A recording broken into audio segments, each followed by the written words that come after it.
आज चैतन्य चरितामृत से ही black board में श्लोक लिखा गया। चैतन्य चरितामृतम आदि लीला अध्याय 11 भगवान नित्यानंद के विस्तार। इस अध्याय में 55 नंबर श्लोक लिखा गया ब्लैक बोर्ड में, क्योंकि वृंदावन दास ठाकुर के बारे में श्लोक हमें परिचित कराते हैं। वृंदावन दास ठाकुर स्वयं व्यासदेव जी के अवतार थे। भागवते कृष्ण लीला वर्णिला वेद व्यास भागवत चैतन्य लीलाते व्यास वृंदावन दास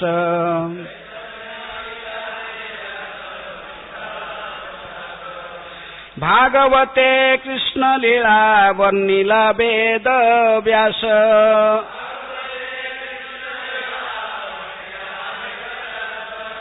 चैतन्य लीलाते व्यास वृंदावन दास।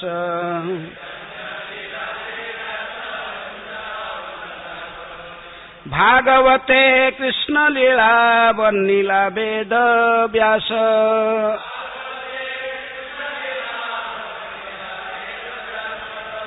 चैतन्य लीलाते व्यास वृंदावन दास।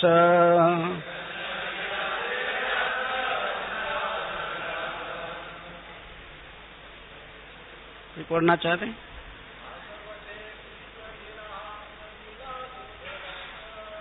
भागवते कृष्ण लीला वर्णिला वेद व्यास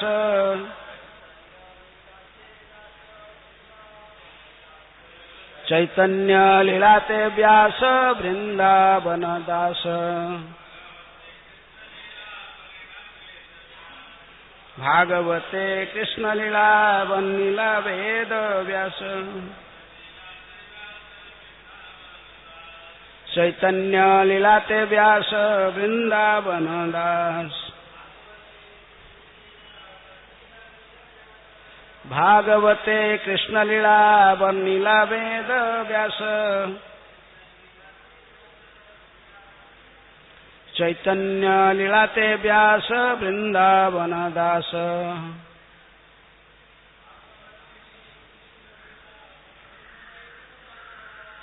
भागवते कृष्ण लीला वर्णिला वेद व्यास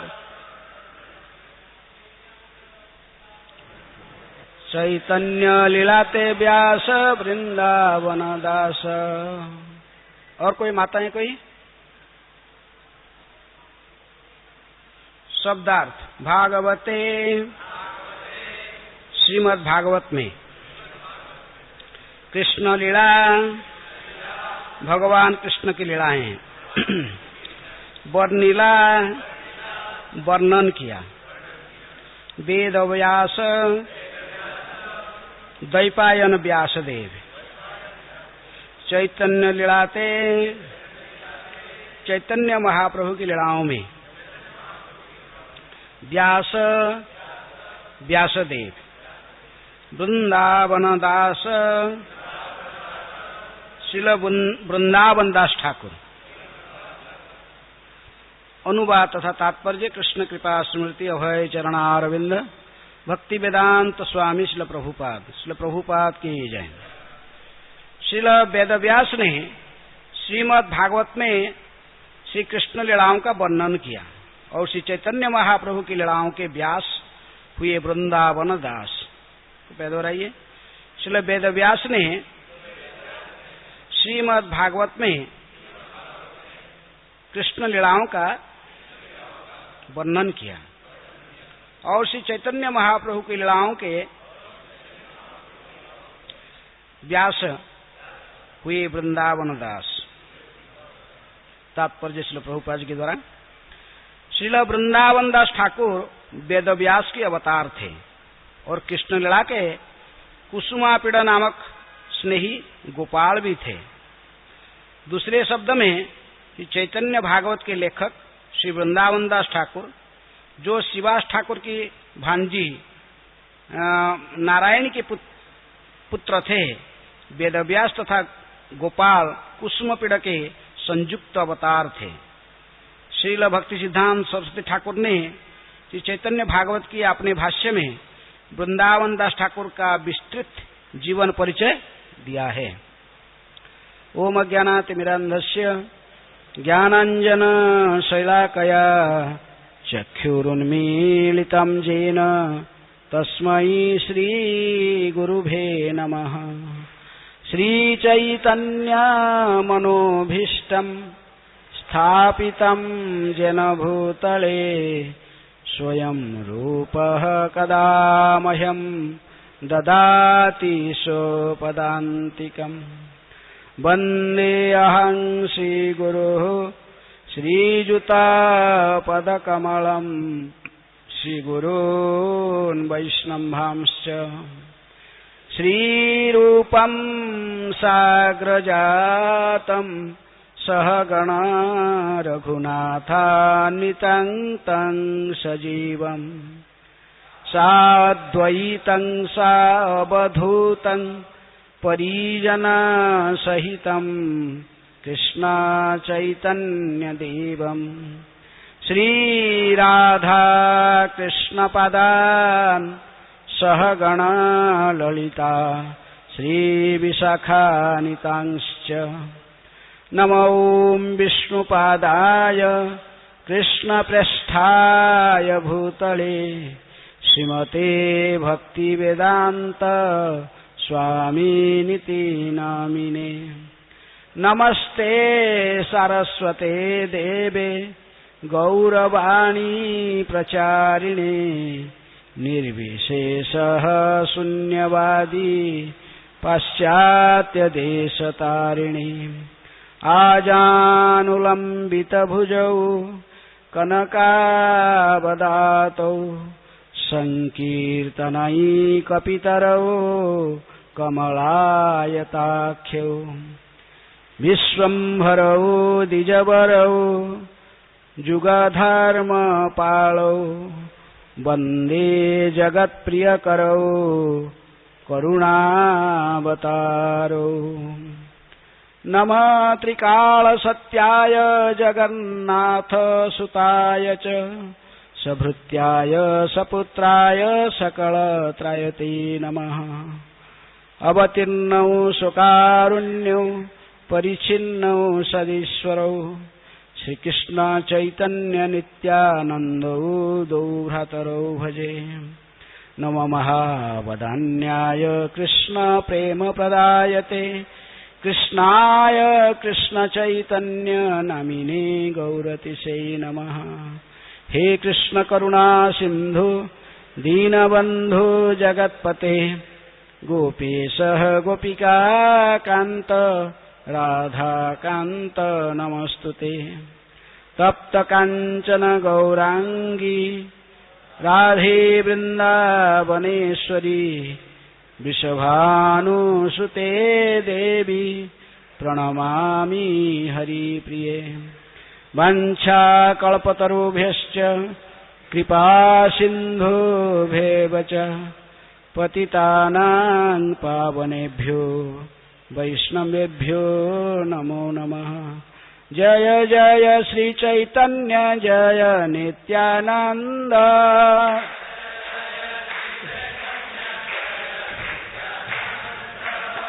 जय द्वैत चंद्र जय गौर भक्त वृंद।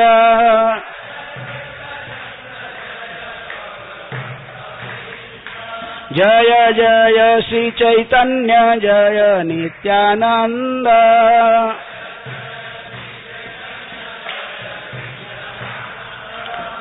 जय द्वैत चंद्र जय गौर भक्त वृंद।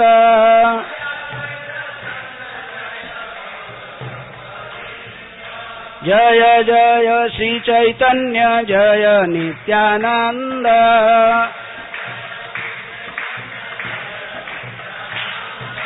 जय द्वैत चंद्र जय गौर भक्त वृंद।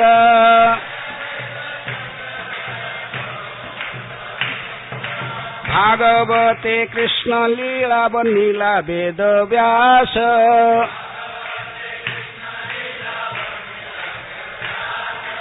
चैतन्य लीलाते व्यास वृंदावन दास।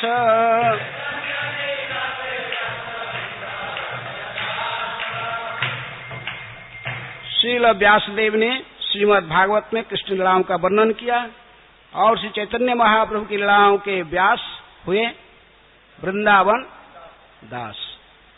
तो प्रभुपाद ने क्या क्या कहा? वृंदावन दास किसके अवतार हैं? अभी मैं तात्पर्य पढ़ा था, हैं?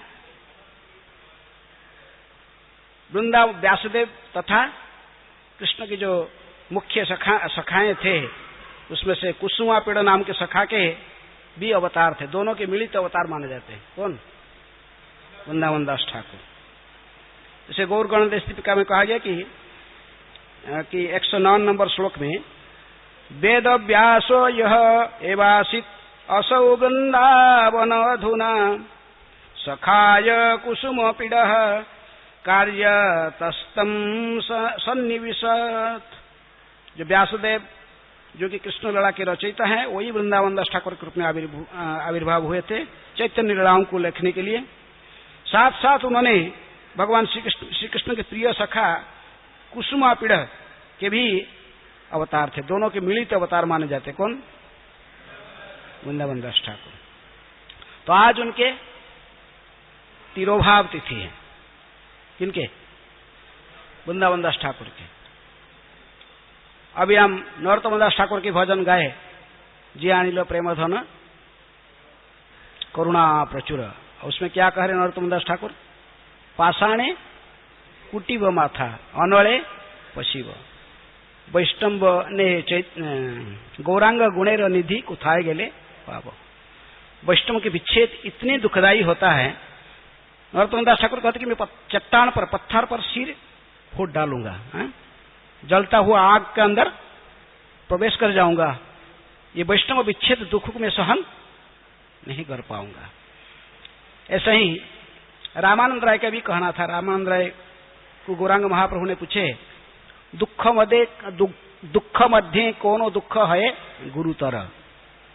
इस संसार में जितनी भी दुख है सबसे अत्यधिक जो असहनशील जो दुख है, सबसे जो श्रेष्ठ दुख क्या है?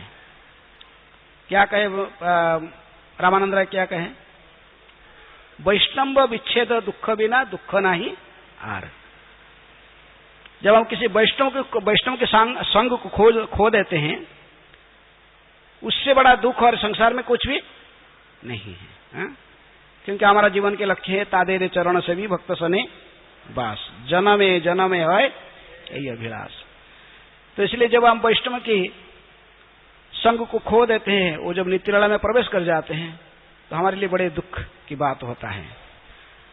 लेकिन साथ साथ भक्ति विनोद ठाकुर कहते कि ही रीजनशील who thinks that Vaishnavas die. ये कहना गलत है कि यदि कोई सोचता है कि वैष्णव का मृत्यु हो गया है, भक्ति विनोद ठाकुर कहे कि प्रकृति में वैष्णव की मृत्यु नहीं होता है। वैष्णव जब तक इस धरा पर जीवित रहते हैं कृष्ण कथाओं की, कृष्ण लीलाओं को प्रचार करते रहते हैं, भगवान की प्रचार करते रहते हैं। और जब नित्य लीला में प्रवेश कर जाते हैं तो आध्यात्मिक जगत में जाकर वहां भी कृष्ण की सेवा में तल्लीन रहते हैं। इसलिए वैष्णव के विच्छेद हमारे लिए दुखदायी होने पर भी उनके लिए बड़े शुभ होता है, क्योंकि वो नित्य लीला में प्रवेश कर राधा कृष्ण की नित्य लीला में उनकी नित्य सेवा में फिर जुड़ जाते हैं। सेवा ही एकमात्र भक्तों की कर्तव्य है। यहाँ भी रहना तो सेवा करता है, तो आध्यात्मिक जगत में भी जाता है, वहां भी सेवा में तल्लीन होता है। तो इसी प्रकार आज महान वैष्णव आचार्य जैसे ही आप श्रवण किए कि उन्होंने स्वयं व्यासदेव जी के अवतार थे। व्यासदेव जी ने स्वयं वृंदावन दास ठाकुर रूप में आए, किसी लिए? चैतन्य महाप्रभु की लीलाओं को वर्णन करने के लिए। इसलिए उनके अवतार हुआ था, भाई धरा पर जन्म लिए थे। लगभग ये चैतन्य महाप्रभु संन्यास लिए 1510 के शब्द में। इसके ठीक 4 साल के बाद वृंदावन दास ठाकुर के जन्म हुआ। वृंदावन दास ठाकुर के माता कौन है? तो पता 15 से 14 ख्रीष्टाब्द में वृंदावन दास ठाकुर का जन्म हुआ। माता के बारे में उनकी माता बड़ा प्रसिद्ध है कौन? नारायणी चैतन्य उचिष्ट भाजन तार गर्भे जनमिला दास वृंदावन। कृष्णदास कविराज गोस्वामी कहते कि नारायणी जो कि शिवास ठाकुर की भातीजी थी और उन्हीं का ही पुत्र था वृंदावन दास ठाकुर। नारायणी बड़े प्रसिद्ध चैतन्य महाप्रभु की लीला में महान प्रसिद्ध भक्तिन थी। श्री राधा रास बिहार की जय, श्री गौर नेताय की जय, सीताराम लक्ष्मण हनुमान जी की जय। क्योंकि चैतन्य महाप्रभु जब कृष्ण प्रेम को प्रकाश करना चाहते थे कि संसार में किस प्रकार कृष्ण भक्ति को प्रचार किया जाए, सबसे पहले उन्होंने कृष्ण प्रेम को नारायण के माध्यम से प्रदर्शन कराया था। और नारायणी इतनी प्रिय थी कि चैतन्य महाप्रभु को सब प्रत्येक दिन उनकी जुटन वही खाती थी। कौन? वही क्या कहते थे कि तो चैतन्य महाप्रभु को पिगदानी है, जो कोई पान खा के पिगदानी रखते ना थूकने के लिए, तो चैतन्य महाप्रभु कभी भी कुछ तुरंत ही डायरेक्ट अपने मुख से उसको खिला उसका मुख में देते थे। किसके मुख में? नारायण के मुख में। जो शिवास ठाकुर भय में बड़े विचलित थे, क्योंकि पड़ोसी लोग ने मुसलमान लोग कुछ ब्राह्मण और मुसलमान सब मिलके धमकी दिए थे इनको कि हम लोग काजी के पास में कंप्लेन कर दिए हैं, क्योंकि तुम रात भर तुम्हारे घर में ये क्या हल्ला मचा रहे हो, हम लोग सो नहीं पाते हैं। रात भर कीर्तन मृदंग बाजता, जोर से नाचते थे, गाते थे। रुद्ध द्वार में होने पर भी आवाज बाहर आता था। तो वो लोग कहते, क्योंकि असली बात है कि ये लोग को अंदर में नृत्य देखने के लिए अनुमति नहीं था। तो ईर्ष्यालु होकर एक धमकी दी, बोले कि हम सब काजी को खबर दे दी है, अभी काल सुबह ही काजी आने वाला है सिपाहियों के साथ, और तुम चारों भाई को अरेस्ट करके लेके जाएगा। तो चारों भाई को अरेस्ट करके जब लेके जाएगा, हम तुम्हारे घर बार सब तोड़ के लेके गंगा में फेंक देंगे। बड़े गुस्से में आकर बोले। शिवास ठाकुर बड़े सरल स्वभाव के थे, वो डर गए, बोले सच को सच ऐसे होगा ना क्या। तो इसलिए उन्होंने उस दिन थोड़ा सुबह सुबह गंगा में स्नान करके आके नृसिंहदेव की पूजन करना प्रारंभ कर दिया। अपने जो डेटी रूम था ठाकुर के घर, तो उसके अंदर में जाकर नृसिंहदेव को ध्यान कर रहे थे। तो महाप्रभु को पता लगा इस बात, तुरंत वो गंगा के किनारे घूम रहे थे, भागते भागते आए और 2 लात लगाए जोर से जिस घर के अंदर बैठे थे शिवास ठाकुर। पूरा दरजा खुल गया, वो डर गए। वो सोचे कि काजी आ गया अरेस्ट करने के लिए। ये बोल के गए थे पिछले साल सैयद पिछले दिन में सैयद काजी सिपाही के साथ आ गए अरेस्ट करने के लिए। जैसे दरजा खुला है तो देखे कि गौरांग महाप्रभु खड़े हैं, स्वयं निमाय पंडित खड़े हैं, और कहे कि अरे शिवासिया, तो अभी तक मुझे पहचाना नहीं। कहा रे पुजिस करिस कार ध्यान, जहां रे पुजिस देख सही विद्यमान। किसको पूजा करता है, किसको ध्यान करता, अभी तक मुझे पहचाना नहीं। जिसको पूजा करता ध्यान करता देख तेरे सामने वही है। कहकर तुरंत विष्णु की सिंहासन में बैठ गए। जो भगवान सालग्राम को सब रख के पूजा करते, तो वो सिंहासन में बैठ गए स्वयं, और बैठ के तुरंत ही विरासन में बैठकर नृसिंह मूर्ति में प्रकट हो गए। कौन? महाप्रभु है। गौरांग महाप्रभु सबसे अपने भगवत का परिचय देने जब जा रहे थे, किस रूप में प्रकट हुए? नृसिंह रूप धारण कर प्रकट हो गए, बैठ गए विरासन में, और सिंह के समान गर्जना करने लगे हैं। अभी तो मुझे पहचाना नहीं। वो सारे लीला में वर्णन नहीं करना चाहता, मैंने इसी प्रसंग में जो नारायणी के जो प्रसंग है, क्योंकि जब महाप्रभु ने ऐसे ही कहने लगे, शिवास ठाकुर तो देखकर आश्चर्यचकित हो गए। अरे ये नृसिंह निमाय पंडित भी नृसिंह बन गए, क्या हो रहा है? वो बड़ा आश्चर्यचकित रह रहे थे, लेकिन कोई तो पता नहीं है। शिवास, ये काजी कैसे तुम्हारे पास आ सकता? मैं सभी जीवों के हृदय में परमात्मा रूप में बैठा हूं। जब तक मैं अंदर से इसको निर्देशन नहीं करूं, कैसे आ सकता है यहां तक? यदि भी आएगा काजी, यदि आएगा, मैं सबसे पहले तुम्हारे साथ जाऊंगा। कहां? काजी के साथ, काजी के घर में। और काजी को बोलेगा कि देख, तुम्हारे जितने मुल्ले हैं और यीशु है, तुम्हारे भगवान का नाम पुकारते पुकारते अल्लाह अल्लाह कहा कि यीशु को नचा सकते हैं? कृष्ण प्रेम में यीशु नचा पाएंगे कि अल्लाह के प्रेम में? महाप्रभु कहे कि मैं जानता हूं ये कुछ नहीं कर पाएंगे। हैं? लेकिन मैंने उन्हीं के सामने ही हरे कृष्ण मंत्र का कीर्तन करते हुए हरे कृष्ण कृष्ण कृष्ण हरे हरे, हरे राम राम राम हरे हरे, इस महामंत्र की कीर्तन करके ही वो काजी मुल्ला समेत वो उसको भी नचाऊंगा। किसको? उसके बाद से जितने भी मुसलमान को सबको नचाऊंगा और अश्रु उनके दाढ़ी भीग कर नीचे गिरेगा। तुझे यदि विश्वास नहीं हो रहा, अभी देख छोटा सा बालिका जो खड़ा है, कौन? नारायणी। और प्रमाण कराता हूं, देख 4 साल की अबोध बालिका खड़े थी, महाप्रभु ने कहा, ए नारायणी, सामने आए, थोड़ा कृष्ण प्रेम में रोक और नाच कर इनको देखा। इतने कहते ही महाप्रभु और नारायणी इतनी उन्मत्त हो गई है, आंख से अश्रु की धारा बहने लगी, पूरी किच्चड़ हो गई आसपास के स्थान, और रोने लगी है, जोर जोर से नाचने लगी, कृष्ण कृष्ण कृष्ण कहकर पूरे उन्मत्त होकर नाचने लगे। हरे कृष्ण कृष्ण कृष्ण हरे हरे, हरे राम राम राम। इसलिए नारायणी जो वृंदावन दास ठाकुर की जो माँ है, चैतन्य महाप्रभु की विशेष कृपा पात्री थी। प्रत्येक दिन महाप्रभु जो भी भोजन करते थे शिवा संगम में, भोजन की बात में जो कुछ होता, जानते थे कि छोटा बच्ची खाड़ी है तो उसको बुलाकर बड़े प्रेम से उसी के मुख में डायरेक्ट देते थे। पान भी चुबाते थे, पान खा के उसी के मुख में डायरेक्ट प्रसादी देते थे। तो इसलिए साधु के समाज में है, ये अभी आज भी घोषणा है कि नारायणी चैतन्य रउचिष्ट भाजन तारगर्भे जन्मिला दास वृंदावन।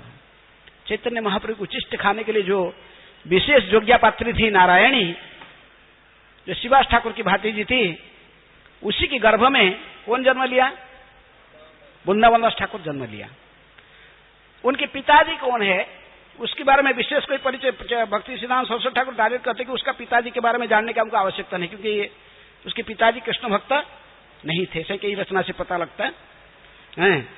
लेकिन फिर भी भक्ति रत्नाकर में परिचय दी गई है। कुमार हट्ट वासी विप्र वैकुंठ दास जिन्ही तार सहित नारायणी हईल विवाह। नारायणी का विवाह भक्ति रत्नाकर में कहा जाता है कुमार हट्ट के वासी वैकुंठ दास नाम के ब्राह्मण के साथ हुआ। लेकिन भक्ति सिद्धांत सरस्वती ठाकुर कहते कि नहीं, जो शिवास ठाकुर की पत्नी मालिनी देवी की जो पिताजी के घर में, उन्हीं के रिलेटिव के अंश में किसी के घर में हुआ था शादी। किसकी? नारायण देवी की। लेकिन पिताजी जो थे, जैसे यहाँ पर उनके नाम उल्लेख करा भक्ति रत्नाकर में की वैकुंठ दास, लेकिन उनके बहुत शादी के थोड़े दिन में ही जब वृंदावन दास ठाकुर गर्भ में थे नारायण के, तभी उनका देहांत हो गया था। तो इसलिए बचपन में वृंदावन दास ठाकुर बड़े दुख में जीवन बीते, मैंने सांसारिक दृष्टि से उनका कोई पोषण करने कोई और दूसरे कोई उपाय नहीं था।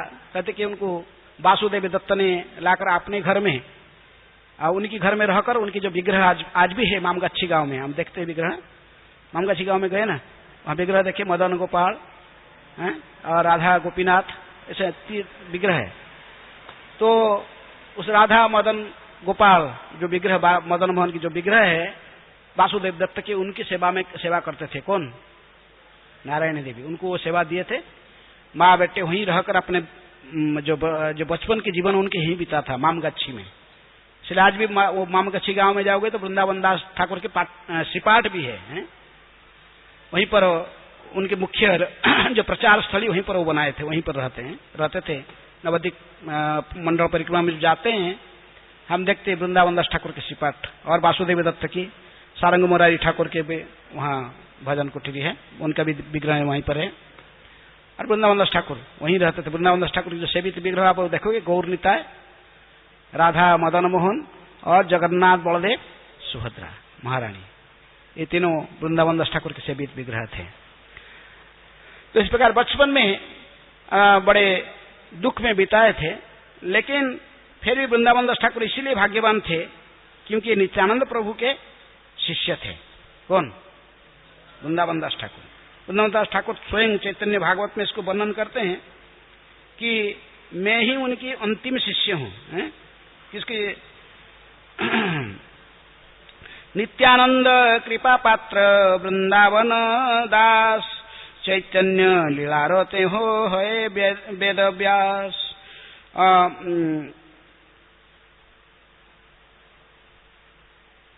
चैतन्य भागवत के ही एक श्लोक में वो स्वयं वृंदावन दास ठाकुर कहते कि मैं ही नित्यानंद प्रभु के ही शेष शिष्य, अंतिम शिष्य। लेकिन कोई कहते कि इसका अर्थ नहीं कि इसके दो अर्थ हो सकता है। हो सकते कि वो सबसे लास्ट दीक्षा लेने वाले होंगे, किससे? नित्यानंद प्रभु से, या वो अपने दैन्यता के कारण कहते कि मैं सबसे पतित शिष्य हूं। किनके? वृंदावन दास ठाकुर के दैन्यता। जैसे कृष्णदास का कविराज अपने दैन्यता के कारण क्या कहते?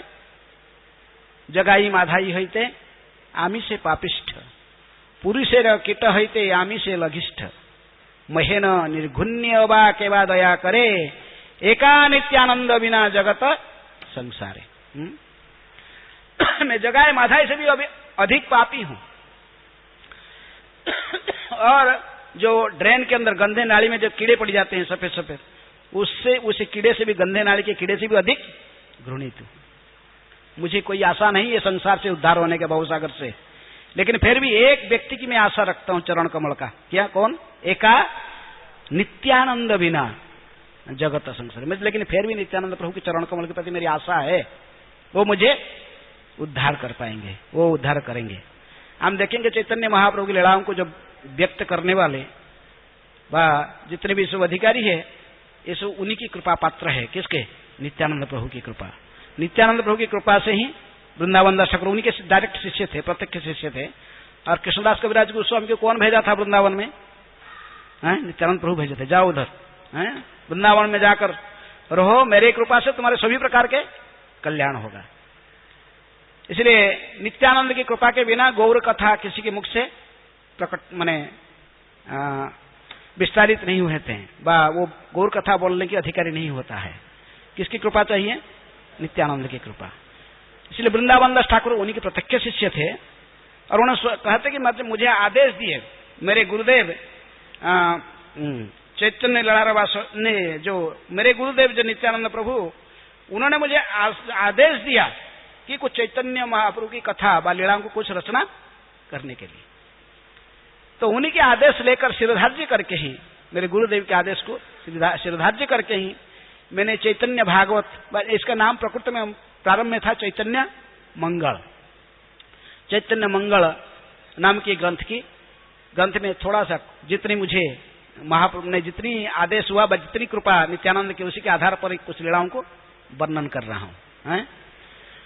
तो प्रभुपाद ने कहते कि प्रकृति में हमें इसी दृष्टि से देखना चाहिए। जब तक कोई कुछ आध्यात्मिक दृष्टि से लिखना चाहता है, जब तक इसको सदगुरु की कृपा में आदेश नहीं होता है, जब तक वो बद्ध जीव के 4 लक्षण से मुक्त नहीं होता है, जब तक भगवान का भी आदेश न हो व कृपा न हो, तो उसको अपने मनमानी से पूजा मान प्रतिष्ठा व अहंकार को प्रकट कराने के लिए कुछ लिखना नहीं चाहिए। यदि बद्ध जीव है तो जो कुछ करेगा उसमें 4 मिस्टेक दिखाई पड़ेगा, कुछ ना कुछ मिस्टेक रखेगा, वो कभी शुद्ध रचना नहीं कर सकता। तो इसलिए वृंदावन दास ठाकुर व कृष्णदास कविराज गोस्वामी व श्रील प्रभुपाद, इनको अपने गुरु की आदेश था लिखने के लिए, इसका प्रचार करने के लिए। ये बद्ध जीव के लक्षण उनके पास में नहीं था, मुक्त जीव थे। और इसलिए प्रभुपाद ने हमें चैतन्य चैतन्य के इंट्रोडक्शन में ही लिख रहे हैं, चैतन्य महाप्रभु की कथा व कृष्ण लीलाओं को ऐसे वर्णन नहीं करना चाहिए। कोई मनमानी से दूसरे को दिखाने के लिए पूजा मान प्रतिष्ठा की इच्छा रखते हुए, जब तक गुरु के आदेश नहीं है, वैष्णव की कृपा नहीं है, और जब तक भगवान स्वयं नहीं चाहते, तो अपने मन से इसे अहंकार वशवर्ती कुछ लिखना नहीं चाहिए। इसलिए वृंदावन दास ठाकुर भी कहते कि मैं ग्रंथ को अपने मन से नहीं लिख रहा हूं, इसीलिए लिख रहा हूं क्योंकि मेरे गुरुदेव कौन? स्वयं बलराम अवतार नित्यानंद प्रभु के विशेष आदेश तथा कृपा दोनों, उन्हें आदेश भी दिया और कृपा भी प्रदान किया। और उनकी कृपा के बिना चैतन्य कथा किसकी मुख से स्फुरण नहीं हो सकता। इसी प्रकार जो कि चैतन्य महाप्रभु की जो रचयिता कृष्णदास कविराज गोस्वामी कहते कि जो महाप्रभु की लीलाओं को रचने के लिए एकमात्र अधिकारी है वृंदावन दास ठाकुर, और उन्हीं की कृपा से ही मैं कुछ चैतन्य कथा को, उन्हीं को उच्चिष्ट खा रहा हूं। किसको उच्चिष्ट? कृष्णदास कविराज गोस्वामी कहते हैं कि चैतन्य लीला की लिखने का असली अधिकारी है वृंदावन दास ठाकुर, और मैंने उनसे ही कृपा आशीर्वाद लेकर उनके आदेश भी लिया हूं और उन्हीं के झुटन को खा रहा हूं। तारा उच्चिष्ट करई चरबण, मैं उनके उच्चिष्ट को खा रहा हूं। चैतन्य महाप्रभु लीलाओं को वर्णन करने के लिए वही अधिकारी है और मैं उनकी केवल उच्चिष्ट को खा रहा हूं। कृष्ण ये श्लोक को जो ब्लैकबोर्ड में लिखे, इसको दो बार कृष्णदास कविराज गोस्वामी चैतन्य चरितामृत में उद्धृत सेम बात को दो बार कहे हैं कि चैतन्य लीला व्यास न कृष्ण लीला भागवते कहे वेद व्यास, चैतन्य लीला व्यास वृंदावन दास। दो बार इसको आदि लीला में भी दोहराए, फिर अंत्य लीला में भी दोहराए। कई जगह पर इस श्लोक को बार बार पुनः दोहराते हैं। आदि लीला की ये 8वें अध्याय में भी तो बोले, फिर आदि लीला की ये 11वें अध्याय में भी फिर इसी बात को उन्होंने कह रहे हैं। वृंदावन दास कैल चैतन्य मंगल, जहार श्रवणे नासे सर्व मंगल। वृंदावन दास ठाकुर ने ये चैतन्य मंगल नाम के ग्रंथ लिखा। मैंने जैसे कहा कि सबसे पहले इसका नाम था चैतन्य भागवत के नाम था चैतन्य मंगल। जब हम चैतन्य महाप्रभु के बारे में कुछ जानना चाहते हैं, हमें विशेष रूप में 4 ग्रंथ की अध्ययन करने से इसकी पता लगता है। चैतन्य, सबसे पहले चैतन्य भागवत की रचना, बाद चैतन्य मंगल इसके नाम था, और एक चैतन्य चरितामृत और चैतन्य मंगल, और एक जो कि लोचन दास ठाकुर ने लिखे हैं, और भक्ति रत्नाकर है नरहरि चक्रवर्ती। इस प्रकार 4 ग्रंथ का रचना। जो पहले तो चैतन्य मंगल नाम रख के ही इसको वृंदावन दास ठाकुर ने रचना किए थे, लेकिन बाद में जब उन्होंने लिखा है और दूसरा फिर चैतन्य लीला लिखे, कौन? लोचन दास ठाकुर। कृष्णदास कविराज गोस्वामी तो अपने ग्रंथ के नाम चैतन्य चरितामृत रखा, लेकिन वो जो किताब लिखे फिर वो उसका नाम भी वो रख दिए चैतन्य मंगल, लोचन दास ठाकुर। तो इसलिए संत समाज में चैतन्य महाप्रभु के जो वरिष्ठ गौर भक्त लोग बैठकर इष्ट गोष्ठी करके ही कहे कि नहीं, व्यासदेव जी के अवतार है वृंदावन दास ठाकुर, इसलिए उन्होंने जो चैतन्य लीला को लिखा उसके नाम रहेगा भागवत, चैतन्य भागवत रहेगा, और लोचन दास ठाकुर जो लिखे उसका नाम चैतन्य मंगल रहेगा। इसलिए जहार श्रवणे नासे सर्व मंगल, जो वृंदावन दास ठाकुर के रचित इस चैतन्य भागवत व चैतन्य मंगल के श्रवण करेगा, उसके सारे अमंगल नष्ट हो जाते हैं। चैतन्य निताई जाते जानी बे महिमा, जाते जानी कृष्ण भक्ति सिद्धांते रसीमा। चैतन्य मंगल पढ़कर व चैतन्य भागवत को पढ़कर मनुष्य श्री चैतन्य महाप्रभु तथा नित्यानंद प्रभु की सारे महिमा को ठीक ठीक से समझ सकता है और भगवान की भक्ति के चरम निकर्ष तक पहुंच सकता है। इस तात्पर्य में प्रभुपाद ने बहुत सुंदर बोल रहे कि इस श्रीमद् भागवत को समझने में जो दूसरी कठिनाई सामने आती है, 2 कठिनाई भागवत को समझने में। एक तो जो पेशेदार कथाकार होते हैं, 2 पहले शुरू से पहला स्कंद में भागवत को प्रारंभ न करके डायरेक्ट 10वें स्कंद से कथा शुरू करते हैं, प्रभुपाद लिखते हैं कि रासलीला का वर्णन करना शुरू कर देते हैं। और दूसरी जो कठिनाई है कि ये कथाकार सब भागवत को 7 सप्ताह का प्रवचन बस 7 दिन में प्रवचन देकर समाप्त कर देना चाहते हैं। भागवत सप्ताह का प्रचलन अर्थात 7 दिनों में भागवत की कथाएं सुनना, ये एक सप्ताह में श्रीमद् भागवत को समाप्त करना चाहते हैं, जबकि यह इतना विशद ग्रंथ है, इसके एक श्लोक को भी ठीक ठीक से व्याख्या करने पर 3 महीने में से समाप्त नहीं हो सकता, क्योंकि भक्ति सिद्धांत सरस्वती ठाकुर ने पहला श्लोक को व्याख्या किए थे भागवत का पहला श्लोक को 3 महीने तक व्याख्या करते, वैसे 3 महीने तक व्याख्या करने भी समाप्त नहीं हो सकता। इसी परिस्थिति में हम जैसे सामान्य मनुष्यों के लिए वृंदावन दास ठाकुर के कृत चैतन्य भागवत को पढ़ना अत्यंत सहायक है। अर्थात कहना कि प्रभुपाद जी को कहना है कि हमको जो कृष्ण लीला समझना बहुत कठिन है, तो नित्यानंद प्रभु की कृपा लेने के लिए सबसे पहले क्या पढ़ना चाहिए? चैतन्य भागवत। बहुत सरल भाषा में लिखा गया। चैतन्य भागवत जो है इसको गांव के लोग भी कोई भी पढ़ के, सरल बंगाली भाषा कोई भी पढ़कर समझ सकता है। चैतन्य चरितामृत में सारे संस्कृत बहुत श्लोक है, कृष्णदास कविराज गोस्वामी रचना लिखे। चैतन्य मंगल भी कठिन भाषा में लिखा है, थोड़ा सा स्कॉलर्स माने उसमें से जो अपने काव्य आदि काव्य अलंकार आदि युक्त करके ही वो लिखे हैं। कौन? लोचन दास ठाकुर। लेकिन वृंदावन दास ठाकुर चैतन्य भागवत बहुत सरल भाषा है, गांवली भाषा में लिखा गया। तो इसलिए प्रभुपाद ने सलाह देते कि सामान्य व्यक्ति के लिए वृंदावन दास ठाकुर के चैतन्य भागवत को पढ़ना अत्यंत सहायक है, क्योंकि इस तरह से भक्ति कृष्ण चैतन्य महाप्रभु तथा नित्यानंद प्रभु को ठीक ठीक से समझा जा सकती है। नहीं तो चैतन्य भागवत नहीं पड़ेगा तो चैतन्य महाप्रभु तथा नित्यानंद प्रभु कौन है, उनकी महिमा क्या है, कोई समझ नहीं सकता है। और इसलिए भागवते जत भक्ति सिद्धांते रसार लिखिया छे न यह जानी करिया उद्धार। भागवत की जितनी भी सारे सिद्धांत, इसको बहुत सरल भाषा में वृंदावन दास ठाकुर ने अपने ग्रंथ में प्रकाशित किया है। विशेष एक श्लोक उन्होंने लिखते हैं कि चार वेद दधि नवनीत भागवत मंथिले न सुख खाइले न परीक्षित। कौन लिखा? वृंदावन दास ठाकुर चैतन्य भागवत में लिखते हैं चारों वेद कैसे हैं? दधी के समान है। दही, दही को मंथन करने से उसमें क्या निकलता? माखन निकलता। आजकल दूध को मंथन करके निकाल देते क्रीम, उसको माखन नहीं कहते। दूध को मंथन करके जो निकलता है उसमें माखन होता है? नहीं।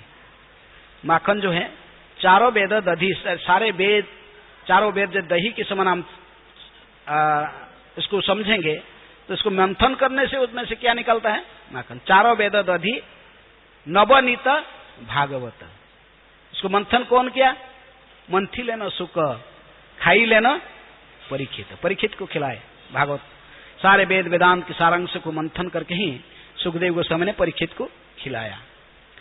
इसलिए जब हम इनकी रचनाओं को पढ़ेंगे, वेदव्यास के अवतार जो वृंदावन दास ठाकुर की रचना को, हमें बहुत आसान से समझ पाएंगे। सारे जितनी भी फिलोसफी सिद्धांत भागवत में कहा गया, वो सारे सिद्धांत को वृंदावन दास ठाकुर ने बड़े सरल भाषा में किसमें लिखा? चैतन्य भागवत में। चैतन्य मंगल सुने यदि पाषांडी जबन सही महावैष्णव है तत्क्षण।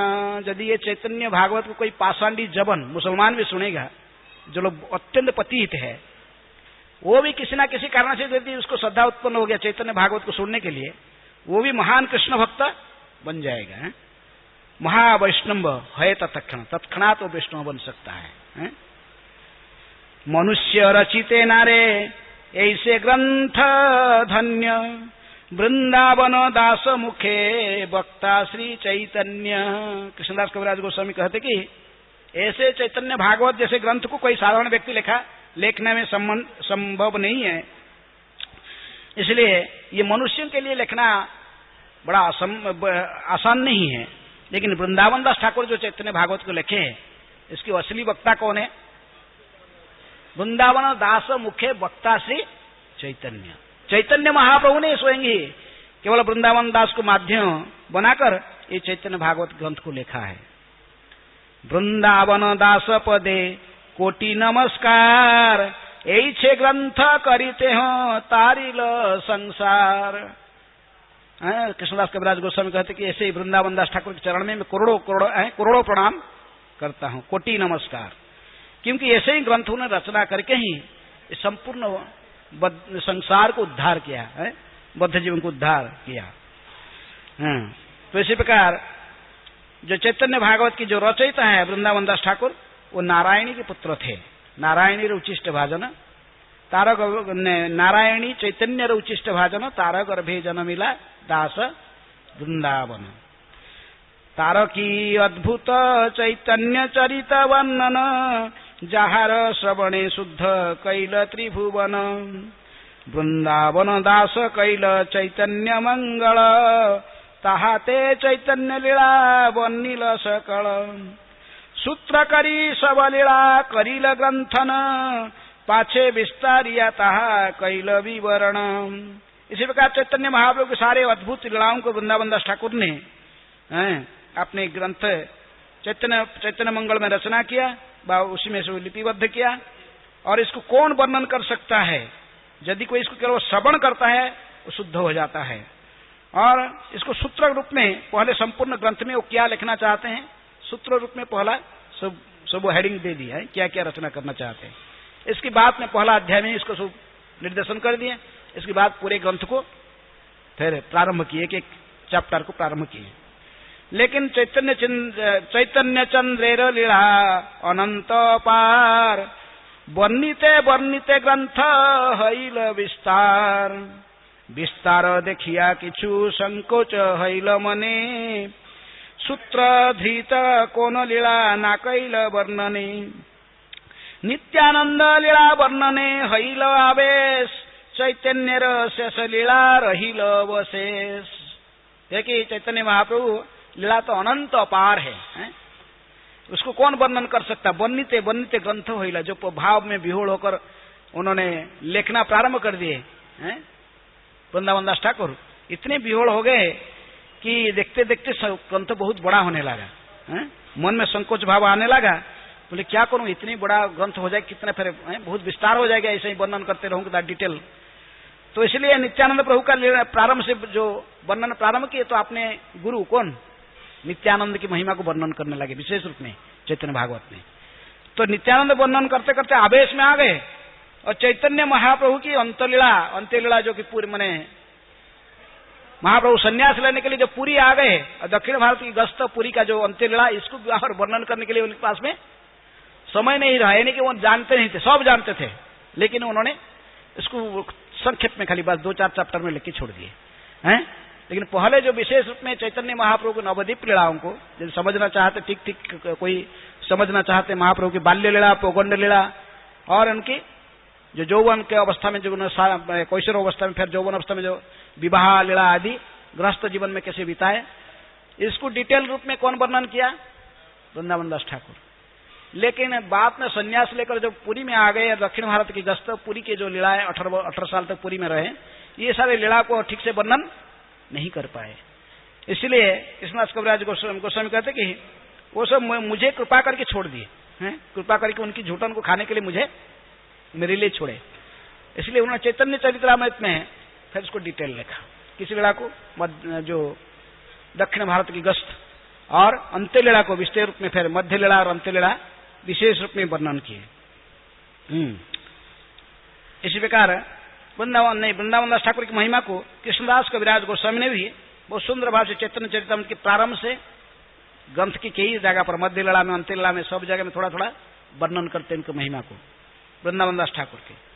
और इस प्रकार वृंदावन दास ठाकुर के तो मैं जन्म कहा कि कब हुआ था ना, चैतन्य महाप्रभु की संन्यास लेने के 4 साल के बाद 1510 में ख्रीष्टाब्द में महाप्रभु संन्यास ली, 1514 में उनके जो जन्म हुआ।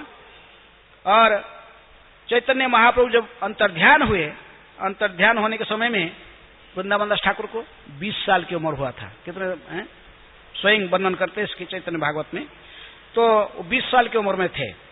ये संपूर्ण रूप में इस भौतिक जगत में 70 साल जीवित रहे। कौन? वृंदावन दास ठाकुर। और इन्होंने अपने ग्रंथ लिखकर जो स्मार्त ब्राह्मणों की स्थिति को उन्होंने थोड़ा समालोचना किए, और वैष्णव के स्थान को ऊर्ध्व में वैष्णव स्थान की स्थिति ब्राह्मण तथा कथित स्मार्त जन्म के तो ब्राह्मण से जो उच्च है, वो चैतन्य भागवत में सब वर्णन किए, उसकी महिमा को वर्णन किए। उन्होंने कहते कि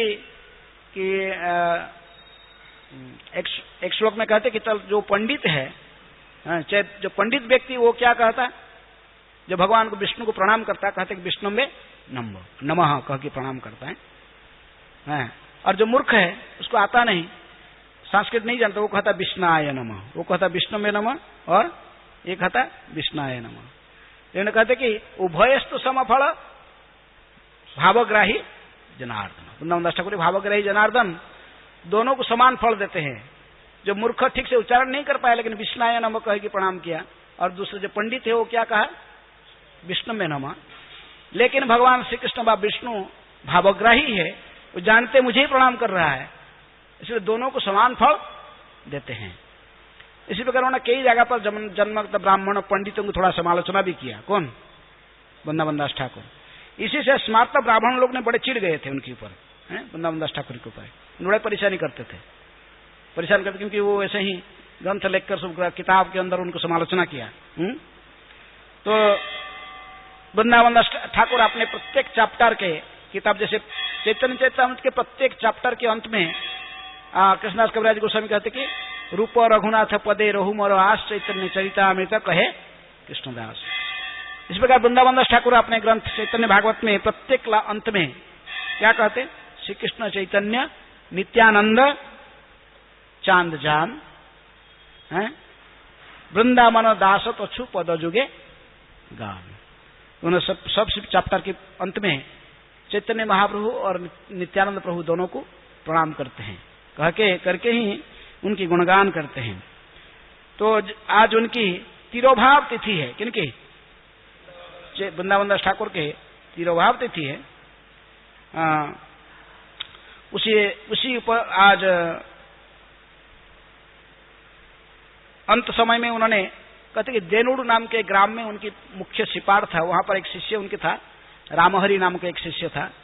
तो उसी को उन्होंने जो उनका जो उत्तराधिकारी के रूप में चुनकर प्रचार कार्य को आगे बढ़ाने के लिए देकर उन्होंने नित्यालय में प्रवेश किया था।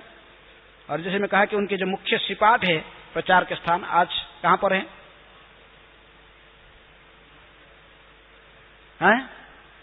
मैं अभी बोला कौन सा गांव में? मामगाछी। मामगाछी जो कौन सा द्वीप? नवद्वीप में से ये मोदोद्रुम द्वीप है। तो ये मामगाछी में अभी भी हम देख सकते हैं इनके सिपाट, मुख्य जो प्रचार स्थली श्री वृंदावन दास ठाकुर जहां से रहकर मुख्य रूप में प्रचार किया और ये चैतन्य भागवत की ग्रंथ को बैठ के वहीं लिखे, और वो है मामगाछी गांव।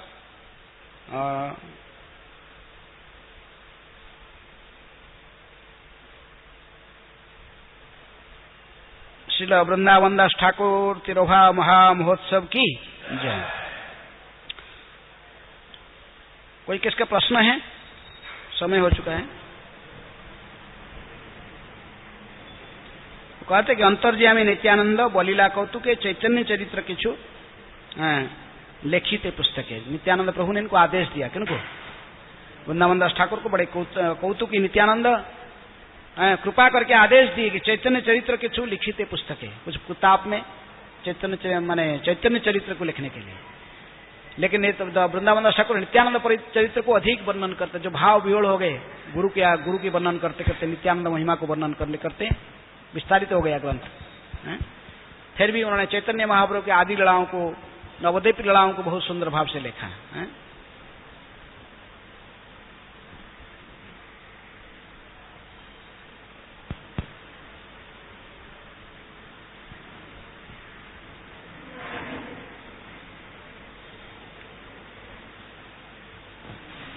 और कोई प्रश्न है किसकी?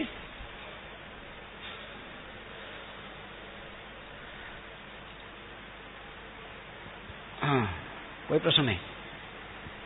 हाँ।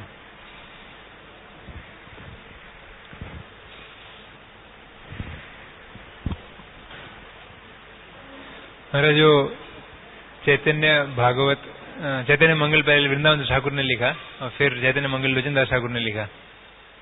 तो ऐसे सुनते थे पहले कि वृंदावन दास ठाकुर ने बुक का नाम चेंज कर लिया, चैतन्य भागवत रख लिया। वृंदावन दास ठाकुर वैष्णव लोग ने इष्टगोष्ठी करके फिर वृंदावन दास ठाकुर के ग्रंथ का नाम जो चैतन्य मंगल था उसको परिवर्तन करके चैतन्य भागवत रख दिया, और लोचन दास ठाकुर के जो ग्रंथ था उसका नाम चैतन्य मंगल रखे। और चैतन्य चरितामृत तो कृष्णदास कविराज गोस्वामी पहले से नाम अपना रखे थे चैतन्य चरित्र। इसलिए चैतन्य भागवत के मंगलाचरण में सबसे पहले गौर और नित्यानंद दोनों को साथ में प्रणाम करते। कौन? वृंदावन दास ठाकुर हैं। आजानुलंबित भुजौ कनकावदातौ संकीर्तनई कपितरौ कमलायताख्यौ विश्वम्भरौ द्विजवरौ युगधर्म पालौ वंदे जगत प्रिय करो करुणावतारो। ये बहुवचन में है, एक सिंगल को प्रणाम नहीं कर रहे, दोनों को साथ में प्रणाम कर रहे हैं। तारो बहुवचन में, इसलिए गौरांग और नित्यानंद दोनों को सेम, आजान दोनों का ही आजानुलंबित भुज है, आजानुलंबित भुजऊ है। कनकावदात हूं, दोनों ही तप्त कंचन गौरांग वर्ण के थे। आजानुलंबित भुजो कनकावदातो संकीर्तनई कपितरऊ कमलाताख्यऊ है। कमल दल के समान उनकी आंख ऐसे कमल पखड़े के समान थे। दोनों ही संकीर्तन के जनक है। कौन? गौर और निताय।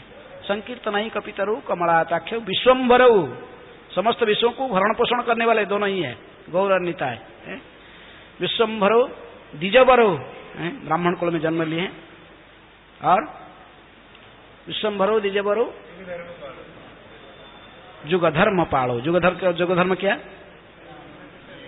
न हरिनाम संकीर्तन है, हरे कृष्ण कृष्ण कृष्ण हरे हरे, हरे राम राम राम हरे हरे। जुगधर्म पालो वंदे जगत प्रिय करो, करुणावतारो, ये करुणा के अवतार है, सारा जगत जन के सभी के प्रिय है। और दूसरे श्लोक में फिर कह रहे कि अवतीर्णो शोकारुण्यौ परिचिन्नौ सदीश्वरो श्री कृष्ण चैतन्य नित्यानंदौ दौ भ्रातरौ भजे। ये दोनों भाई को मैं प्रणाम करता हूं, जो कि षड़ैश्वर्य पूर्ण भगवान होते हुए भी अभी प्रच्छन्न रूप में कलयुग में संयोग अवतार लिए हैं। अवतीर्णो शोकारुण्यौ, विशेष करुणा की करुणा भावना को लेकर अभी अवतीर्ण हुए कलयुग में है, करुणा अवतारो। तो इसी प्रकार श्री कृष्ण चैतन्य और नित्यानंद दोनों भाई को मैं प्रणाम करता हूं। फिर कहते कि नमः त्रिकाल सत्याय जगन्नाथ सुताय च सभृत्याय सपुत्राय सकलत्रायते नमः। मैं किनको प्रणाम करता हूं? जगन्नाथ पुत्र, नमः जगन्नाथ सुताय च। जगन्नाथ कौन? जगन्नाथ मिश्र के पुत्र को। नमः त्रिकाल ने सत्याय, जो तीनों काल को जानने वाले हैं, भूत भविष्य और वर्तमान। त्रिकाल सत्य, तीनों काल को जानने वाले हैं। और केवल उनको प्रणाम नहीं करता हूं, उनके साथ में सभृत्याय, उनके समस्त भृत्यों को, सभृत्याय सपुत्राय, और सभृत्याय सपुत्राय सकलत्रायते नमः। जितने भी इनकी पार्षद है, ये सभी को मैं प्रणाम करता हूं। ऐसे कहकर उन्होंने चैतन्य भागवत के प्रारंभ करते हैं वृंदावन दास ठाकुर। और जो बंगाली जानते हैं बहुत आराम से समझ सकते, बहुत सुंदर है, बहुत सरल भाषा है, कोई पढ़ के समझ सकता। इसलिए इनको इस ग्रंथ के विशेष बंगाल में परिचय माने प्रचार है, गांव गांव में, क्योंकि कोई भी पढ़ के समझ सकता है इसको सरल भाषा में। और चैतन्य चरिता में पढ़ने के लिए थोड़ा आपको नॉलेज चाहिए। तो सारे शास्त्रों की कोट उसमें बहुत कुछ, भागवत से, भिन्न पुराणों से, भक्ति रसामृत से, उज्जवल, सारे ग्रंथों की कोट है उसमें। संस्कृत भाषा बहुत है। इसलिए प्रभुपाद ने कहते कि चैतन्य चरिता में तो है पोस्ट ग्रेजुएट स्टडी। कौन सा स्टडी? पोस्ट ग्रेजुएट स्टडी है। पहले गीता प्राइमरी स्टडी, फिर ग्रेजुएशन है भागवतम, फिर चैतन्य चरिता में पोस्ट ग्रेजुएट स्टडी। समझना बहुत माने थोड़ा कठिन है, लेकिन चैतन्य भागवत जो है बहुत सरल है, कोई समझ सकता है, सिंपल भाषा में लिखा गया है। इसमें ज्यादा इतने फिलोसफी है, लेकिन सरल भाषा में आप समझ सकते हैं इसको। कोई संस्कृत श्लोक ज्यादा नहीं है।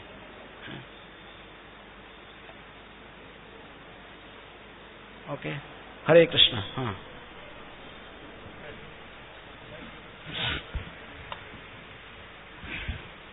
हरे कृष्ण महाराज जी। जैसे चैतन्य चरितामृत हम जानते हैं, कृष्णदास कविराज गोस्वामी ने रचना करते समय रघुनाथ दास गोस्वामी और स्वरूप दामोदर गोस्वामी जी के पुस्तक को लेकर रचित किए थे। वैसे वृंदावन दास ठाकुर का कुछ रेफरेंस है क्या? जो चैतन्य चरितामृत के लिखने में मुरारी दास के कड़चा, जो आदि जो कड़चे माने मुरारी गुप्त अपने डेली डायरी लिखते थे। गौरांग महाप्रभु के जो समसामयिक थे, मुरारी गुप्ता के घर आज भी है, परिक्रमा में देख रहे। तो मुरारी गुप्ता ने डेली डायरी लिखते थे। चैतन्य महाप्रभु को सुबह से शाम जैसे जो कुछ लीला होता था सब अपने डायरी रचना लिखते थे। तो कहते मुरारी गुप्त की कड़चा, उसमें से भगवान के आदि लीला सारे विशेष रूप में प्राप्त होता है। और स्वरूप दामोदर गोस्वामी की डायरी, जो पुरी में महाप्रभु रहते थे, क्या क्या लीला किए, तो उसको प्रत्येक दिन कौन डायरी लिखता था उसके बारे में स्वरूप दामोदर गोस्वामी, उनके सेक्रेटरी, लिपिबद्ध करते थे। तो ये दोनों ग्रंथ मुख्य आधार करके ही, और रघुनाथ दास गोस्वामी की प्रवचन, प्रत्येक दिन रघुनाथ दास गोस्वामी राधाकुंड में रहते थे और प्रवचन करते थे, डेली मैंने एक प्रहर प्रवचन करते थे। तो ये सब को मिलाकर ही कृष्णदास कविराज गोस्वामी ने चैतन्य चरितामृत की रचना किया। तो चैतन्य भागवत को रचना करने के लिए भी इसी प्रकार वही मुरारी गुप्त की जो कड़चा है चैतन्य, वो भी संस्कृत में लिखे, लेकिन वो मुरारी गुप्त इसको कहते चैतन्य चरित, ऐसा कुछ चैतन्य चरित का महाकाव्य, ऐसे ही कुछ चैतन्य चरित महाकाव्य वो लिखे हैं। कौन? कवि कर्णपुर ठाकुर। और ये भी चैतन्य चरितामृत नाम ऐसे ही दिए, श्री कृष्ण चैतन्य चरितामृत, ऐसे कुछ मुरारी गुप्ता। ये दोनों किताब मुख्य रूप में आधार था किनके? वृंदावन दास ठाकुर के। और इसके साथ साथ कौन इनको बुला रहा था लिखने के लिए? कौन इनको बुला, अंदर से बुला रहा था? हैं? नित्यानंद प्रभु इनको प्रेरणा दे रहे थे, साथ साथ वक्ता श्री चैतन्य। वृंदावन दास ने कृष्णदास कविराज क्या कहते हैं? वक्ता श्री वृंदावन दासो मुखे वक्ता श्री चैतन्य। जो हम इनकी कृपा नहीं प्राप्त करेंगे कैसे लिखेंगे? हैं? तो ये सभी की कृपा लेकर, और स्वयं व्यास अवतार थे, भगवान के शक्त्यावेश अवतार है, इसलिए उनको अधिकारी है चैतन्य भागवत को रचना करने में। इसलिए प्रभुपाद हम सत्र करते कि हम ऐसे ही कोई जो पहले जो रचना लिखे गोस्वामी लोग ने, बा वृंदावन दास ठाकुर, बा कृष्णदास कविराज गोस्वामी जो ग्रंथों को लिखे वो अपने पूजा मान प्रतिष्ठा के लिए नहीं लिखे हैं, बड़ा फेमस बनने के लिए। वो इसको ग्रंथ को इसलिए लिखे, इनके गुरु के आदेश तथा बा प्रभुपाद जी ने भी जितने सारे पुस्तक लिखे अपने गुरु के निर्देशन व आदेश को पालन करने के लिए। और जैसे चैतन्य चरितामृत रचना करने के पहले तो नित्यानंद प्रभु का आदेश तो था, साथ साथ उन्होंने सोचे कि सारे वृंदावन के वैष्णव लोग ने इनको बार बार उन्होंने करते थे चैतन्य महाप्रभु के बारे में कुछ लिखने के लिए। फिर भी वो सोचे कि भगवान से थोड़ा भी पूछे। फिर मदन मोहन के पास में गए, कौन? कृष्णदास कविराज गोस्वामी। तुरंत ही जो वो आज्ञा मांग रहे थे मदन मोहन को हाथ जोड़कर रो रो के, तो तुरंत ही जब मदन मोहन की गले की माला अपने आप तोड़ के गिर गया, तो पुजारी लाकर फिर पहनाया और सभी वैष्णव लोग ने हरि बोल करने लगे, क्योंकि आदेश मिल गया। किनका? मदन मोहन की आदेश मिल गया। इसलिए वो भी चैतन्य चरितामृत लिखते कि अभी मेरे को 88 साल उम्र हो गया, इसी उम्र में कैसे कोई लिखता है कुछ पुस्तक, लेकिन ये सब मैं कुछ लिख नहीं रहा हूं, मदन मोहन सब लिखा रहे हैं मुझे। कौन लिखा रहा है? मदन मोहन जी ने सब लिखा रहे, गौरांग की लाखों। तो इसलिए ये ग्रंथ भगवत गीता के समान ये अनादिकाल तक चलते रहेगा। ये ग्रंथ क्योंकि कोई बद्धजीव के द्वारा रचना नहीं की गई। और आज जो हम कोई बद्धजीव कुछ किताब लिखता है वो थोड़ा दिन रहेगा, फिर बाद में कहीं लुप्त हो जाता है। उसके ज्यादा प्रचार समाज में नहीं रहता, क्योंकि इसमें कृष्ण शक्ति नहीं है। कृष्ण शक्ति जिस ग्रंथ में है, तो उस ग्रंथ सभी समय 5000 साल पहले से ही गीता अब भी चल रहा है, अर्जुन को पता है, सारे पुराण चल रहे हैं, और ये सब चैतन्य चरित्र चैतन्य भागवत ये सदा चलते रहेंगे। ठीक है। हरे कृष्ण। लास्ट। हरे कृष्ण। महाराज जी, जैसे आप बताए कि चैतन्य चरितामृत पोस्ट ग्रेजुएट स्टडी है, तो हम इसे कैसे पढ़ सकते हैं, कब पढ़ सकते हैं? हम इसको कैसे कब पढ़ें? चैतन्य चरितामृत ऐसा ही आप समझ नहीं, लेकिन प्रभुपाद जी की तात्पर्य भी दिया गई, भक्ति वेदांत तात्पर्य है। विशेष रूप में उसमें जो भक्तों की चरित्र वर्णन की आप तो समझ सकते, लेकिन विशेष रूप में जो शिक्षाएं हैं बहुत कठिन, जो तत्वों की वर्णन की गई है, तो इसको हम समझने के लिए भक्ति, जैसे चैतन्य महाप्रभु की शिक्षा रूप गोस्वामी को जो भक्ति रसामृत सिंधु पढ़े तो फिर वो समझना बड़ा आसान होता क्या उसको। सनातन को शिक्षा, रूप गोस्वामी को शिक्षा, विशेष रूप में महाप्रभु की पूरी की लीला, जगन्नाथपुरी में जो अंत्य लीलाओं को उन्होंने आस्वादन किया राधा रानी के भाव से, राधा भाव के रूप में राधा रानी का अपने स्वयं को राधा रानी मानते हुए जो लीलाओं को आस्वादन किया है, उसको हमारा अधिकार नहीं है अंत्य लीला को ठीक समझने के लिए। जब तक हम गौरांग महाप्रभु के आविर्भाव के कारण को ही नहीं समझे, महाप्रभु है कौन इनको नहीं जानते, तो उसको पढ़ेंगे तो फिर भ्रमित हो जाएंगे। ये क्या है? कोई भी बोल सकता है मैं कृष्ण हूं, मैं राधा रानी का अवतार हूं। कुछ साल पहले हमारा यूपी में लखनऊ में एक एसपी था, पुलिस एसपी, वो भी कहा कि वो अपने को राधा रानी मानता था, राधा रानी का अवतार मानता था। तो इसमें कोई भी फिर हम सहजिया बनेंगे, हम भी सोचेंगे हम भी ऐसे ही हैं। तो इसलिए उसको पहले आचार माने भक्तों के मुख से शास्त्रों को सुनना, किससे? साधु संगे हरि कथा, हरि कथा को, गौर कथा को कोई गौर प्रेमी भक्त से सुनने से फिर आस्ते आस्ते हम समझ पाएंगे क्या है। नहीं तो आपने पढ़ के भी समझ नहीं पाएंगे। प्रभुपाद जी के तात्पर्य दिया गया, इसलिए तात्पर्य को ठीक ठीक से ध्यान से पढ़ना चाहिए और उसी एक प्रभुपाद जी के मार्गदर्शन पर इसको समझने के लिए प्रयास करना चाहिए। अपने मनमाने से नहीं समझ सकते। ठीक है, जैसे प्रभुपाद ने कहा ऐसे पढ़े, पहले गीता को ठीक ठीक समझ नहीं पड़ा, गीता को समझने फिर भागवत पढ़े, फिर चैतन्य चरितामृत फिर पढ़ेंगे। जब हमको पूर्ण विश्वास हो जाएगा प्रभुपाद जी के तात्पर्य को पढ़ते पढ़ते कि गौरांग महाप्रभु स्वयं कृष्ण है। प्रभुपाद जी जब दीक्षानुष्ठान करते थे, प्रभुपाद डिसाइबल बोलते थे वृंदावन में कि प्रभुपाद जी ने सब समय एक ही प्रश्न पूछते थे, who is Gauranga Mahaprabhu, who is Chaitanya Mahaprabhu है। और यदि कोई कहता था कि Gauranga Mahaprabhu is incarnation of Krishna, तुरंत इसको सुधारते थे Prabhupada, no, Chaitanya Mahaprabhu is Krishna himself, not incarnation, is avatari, like Chaitanya Krishna is avatari and all avatars, सभी अवतार उन्हीं से ही आए हैं। इसी प्रकार गौरनीताय सब अवतार सार्व शिरोमणि केवल आनंद कंद। चैतन्य महाप्रभु इज अवतारी, he is Krishna himself, is not incarnation of Krishna. Prabhupada ने सीधा कहा था, उनको समझाते थे। तो इसलिए इसको समझना चाहिए हमको ठीक से। गौरांग महाप्रभु को समझना इतनी आसान नहीं है। राधा कृष्ण न हे अन्य, आचार्यों की कहने के आधार पर हम देखेंगे। प्रभुपाद जी गुरु महाराज ने कहे कि भक्तिवेदांत सरस्वती ठाकुर श्री कृष्ण चैतन्य राधा कृष्ण न हे अन्य, दोनों के मिलित अवतार है। तो इस प्रकार ये सब, इसलिए चैतन्य महाप्रभु को ठीक ठीक से समझने के लिए प्रभुपाद जी हमको निर्देशन देते, पहले इसको पढ़ लो, गीता पढ़ो प्रभुपाद जी के तात्पर्य के साथ, फिर महाप्रभु कौन है समझ। जब तक हम महाप्रभु गौरांग महाप्रभु की स्थिति, नित्यानंद प्रभु कौन है नहीं समझे, फिर नित्यानंद प्रभु के आचरण को देखकर हम क्या करेंगे, देखिए क्या है, ये आदि गुरु है, ऐसे ही कर रहे हैं। लेकिन नित्यानंद प्रभु को जानते नहीं है।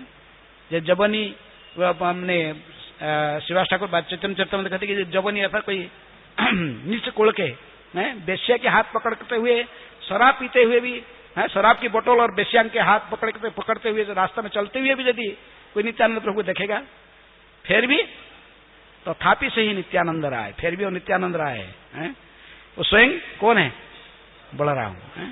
बलराम को भी कोई दारू नहीं पीते थे तो इसका मतलब होने कि वो जमुना है, इसलिए तो जमुना जी क्या कहा, जमुना जी को बोले आने के लिए आए, पास में आने के लिए, मैं जल कली करना चाहते थे।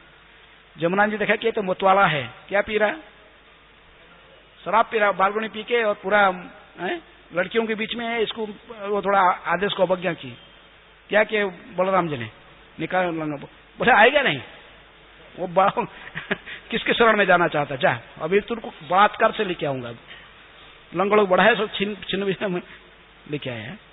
तो जानना चाहिए बलराम कौन है। कोई गौरांग महाप्रभु के पास में कोई नित्यानंद के बारे में कुछ कहता था, कंप्लेन देता था, महाप्रभु से डांटते थे, सर्वनाश होगा तेरी, नित्यानंद को तू निंदा कर रहा, तेरे सर्वनाश होने वाला है। तो इसलिए ये समझे तत्व को कौन है, क्या है, उनके तत्व क्या है नहीं समझेंगे, फिर उनके बारे में श्रवण करते हैं। जो नए भक्तों को, विशेष नियोफाइट डिवोटी को क्या होता है, मन में दूसरी भावना आ जाता है, फिर महान अपराध कर बैठेंगे। इसलिए गौरांग महाप्रभु, नित्यानंद प्रभु, इनके तत्व को जानने के लिए प्रभुपाद जी के तात्पर्य को ठीक से पढ़ना है। तुरंत हम चैतन्य चरितामृत पढ़ेंगे, जैसे भागवत के रासलीला पढ़ना शुरू करते हैं, इसलिए महाप्रभु के अंत्यलीला पढ़ना शुरू करेंगे तो फिर आप भ्रमित हो जाएंगे। ठीक है, ओके, हरे कृष्ण। श्रील प्रभुपाद की जय।